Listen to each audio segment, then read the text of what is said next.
And just like that, man, we have finally reached the end of the 2022 FIFA World Cup. And man, oh man, what a ride it truly was. Welcome to you. You are watching Diski Night, exclusive to Soweto TV. We are here to give you all the best when it comes to what happened in Qatar. Now, each evening we will be your eyes as well as your ears, giving you the latest when it comes to stories, the stats, the rumors, the goals, the pre as well as the post-match interviews, and some insight coming from our analysts.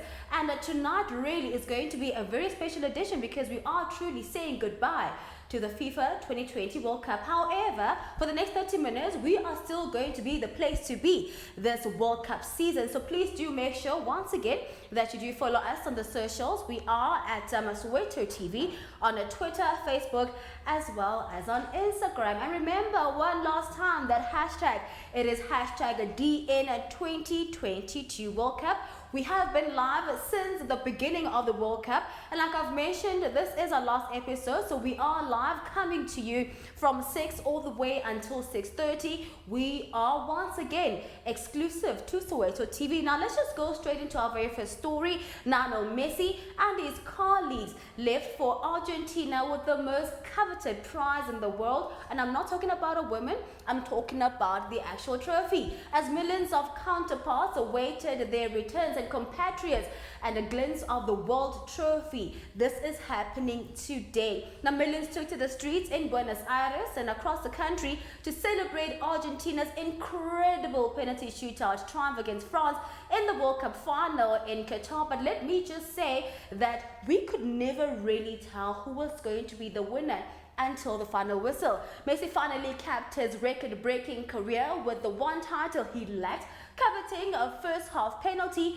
and netting twice in extra time in a performance that will go down in World Cup history. France have fought back from a 2-0 down, seeing Kylian Mbappe do what he does best. The last 10 minutes as Mbappe scored twice to equalize and force extra time into pulsating match which we watched by 89,000 people in the stadium at Lusail. Now Messi seemed to have decided the match's extra time with a second goal of the game before his PSG teammate, who is Kylian Mbappe, completed only the second World Cup final hat-trick to bring the score to 3-3 and force them into penalties. Gonzalo Montiel swept home the division spot kick to win the shootout. It was a 4-0, a 4-2 rather, for Argentina, but this was Messi's moment.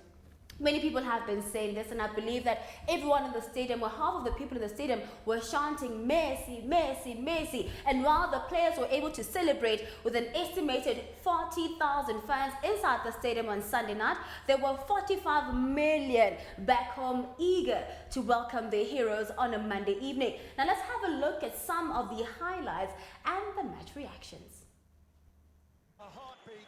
Lionel Messi rubber-stamped his greatness, and Kylian Mbappe enhanced his reputation as one of the best players in the world in Qatar, and the Frenchman was simply unplayable in the final against France. First, he converted from the penalty spot to cut Argentina's 2-0 lead into halftime. Then 97 seconds later, clean onto drinking ball behind the Argentina defense to fire past Martinez to send the match into the extra time.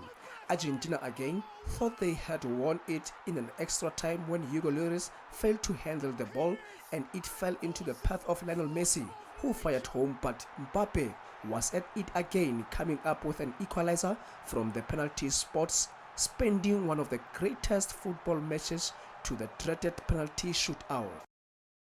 Truly a spectacular ending to one of the best entertainment this season when it comes to the World Cup. A big congratulations once again to Argentina. But let me also say to the French team, congratulations to you as well. You have done yourselves as well as your nation very proud. Now, 3-time world champions dominated the first half of the final as Messi scored a 23rd minute penalty after Ousmane Dembele stripped Angel Di Maria.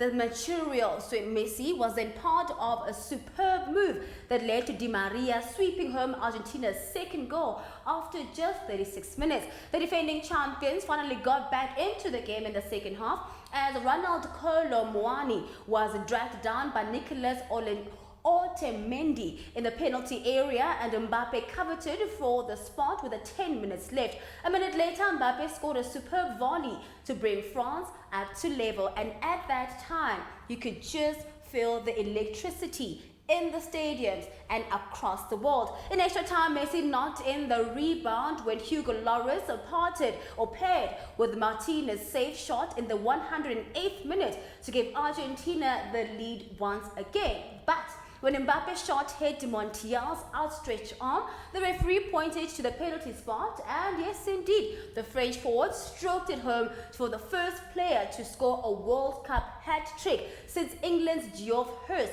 which happened back in 1966. His heroics were not enough, despite also knocking into France's first shootout spot kick, as Montiel gave Argentina a 4-2 victory after Argentina goalkeeper Emiliano Martinez saved Kingsley Coman's attempt. Now check out the post-match words when it comes to this one. Thanks. It was a suffered game. We knew we had it under control, and at one time we lost it all. They drew against us, and it's something that the team were doomed to suffer. We were 3-2 up, and then another penalty. We considered it, and they almost scored their winner. But thanks to God, we are here. This is beyond my dreams after the World Cup. This is something I've been dreaming of. I have no words to express my feeling. Man, oh man, as I've been mentioning, the World Cup was truly a spectacle. Once again, congratulations to Messi, because he didn't really need that win. And good luck to Kylian Mbappe, because we are expecting to see him in the next 4 years doing what he does best, which is score goals. Now, let's take a quick ad break. And when we come back, we are talking all things FIFA World Cup 2022.